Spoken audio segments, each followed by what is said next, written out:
The Hamas terror attack marking the single deadliest day with mass murder of Jews since the Holocaust. But according to Harvard elites, Israel is to blame. In a joint statement, more than 30 groups at Harvard stating, quote, "We hold the Israeli regime entirely responsible for all unfolding violence. Today's events did not happen in a vacuum. The apartheid regime is the only one to blame. Israeli violence has structured every aspect of Palestinian existence for 75 years. Palestinians have been forced to live in a state of death, both slow and sudden."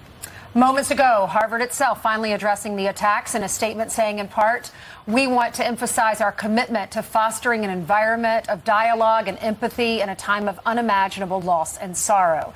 Independent presidential candidate and Harvard alum Robert F. Kennedy Jr. is here to react. Good morning to you. Good morning, Ainsley. Good morning. What is your reaction to that? To the Harvard? Yes, sir. I think it's a perverse reading of history. And, anybody who's kind of interested in, and it's perverse to say the least, because there's 2,400 people wounded. There's 900 Israelis dead. Hamas came across and murdered people at a music festival. All of us saw the videos on social media of children in cages in Gaza, of Jewish bodies, of a teenage girl being abused in front of a crowd and people cheering, of bodies being paraded around in trucks. So to say that Israel is at fault for that is just perverse. And then if you look at the history of the region, anybody who believes that narrative, which is a propaganda narrative, should go look at Prince Bandar bin Sultan's speech in 2020. He was a great champion. He was the head of the Saudi intelligence. He was at all the peace negotiations. He's a huge champion, lifelong champion of the Palestinian people. And what he said again and again, the Palestinians have been betrayed by their leadership. Yasser Arafat died a billionaire. Mahmoud Abbas, the current leader of the Palestinian Authority, is a billionaire. His sons are 100 millionaires.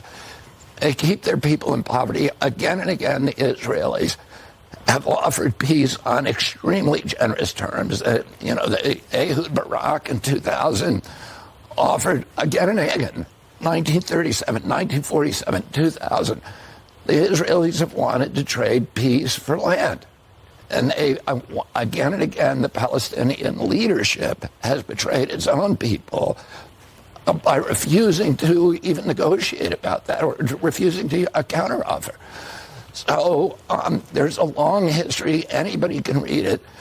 People, again, who are skeptical of that, who are buying this narrative, should go to Prince Bandar's speech, and he recounts it. He was at the front line of everyone, and every time he said it was the Palestinian leadership, out of greed, out of cowardice, who betrayed their own people by refusing to negotiate for peace. Riyadh has not given up on their version of the Abraham Accords, expanding it despite this conflict and their relatively unsympathetic statements towards the Israelis initially on Saturday. By the way, we're splitting the screen with you. We're just getting rocket fire into Israel. That was live.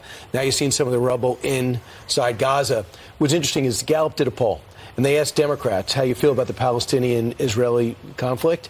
And the majority of young people, 25 to 45, are more sympathetic toward the Palestinian cause. And that's been happening in your now former party. Where does that come from? I think it's not only at the lower levels of the party, too, but I think, President Biden, by giving $6 billion to Iran without any conditions, without any indication or pledges of peace, has probably aggravated the situation. Well, we got hostages back in exchange. Yeah, we got hostages back in exchange, and 3 weeks later, there's now new hostages. A massive Middle East. Right, and that's been our policy for a long time, is to not pay for hostages, and because it just encourages more kidnapping and more hostage taking, and that's what we're seeing here.